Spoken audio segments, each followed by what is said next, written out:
Then we spent some time in our last session talking about slavery in the Constitution. We looked at the 3/5 clause. According to the original paragraph, in Section 2, Clause 3, some people would only be counted as 3/5 of a person. Who were those, according to the original Constitution? Yeah, the non-free. The Constitution never uses the word slave or slavery, but it talks about all of the persons who were not free persons. We talked about how the northern states, the non-slave states, were the states who opposed counting slaves as full persons. And we looked at why they did. Because they didn't want the South to have a greater representation in the House of Representatives. So if all the slaves had been counted as full persons, the South would have had more what? Votes. More what?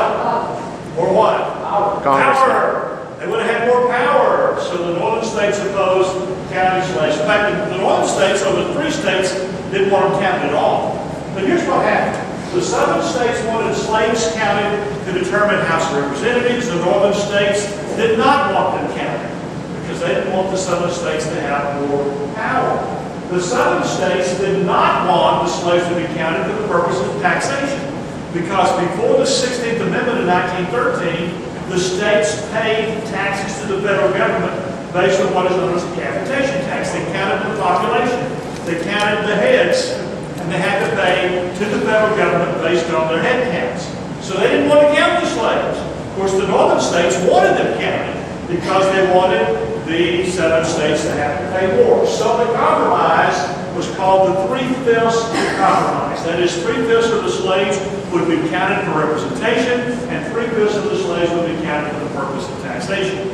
So the issue here really wasn't so much slavery. It was what? Power and money. Some stories never change. So this wasn't a slavery issue nearly as much as it was a power and money issue. Then the 14th Amendment came along, 1868, which is called the Equal Protection Amendment, but basically it required that everybody in every state be counted for the purposes of both representation and taxation. By the way, you might be interested to know that the 14th Amendment was passed 100% of the Republicans in Congress voted for it, and 80% of the Democrats in Congress voted against it. So you may be interested to know how that all broke down.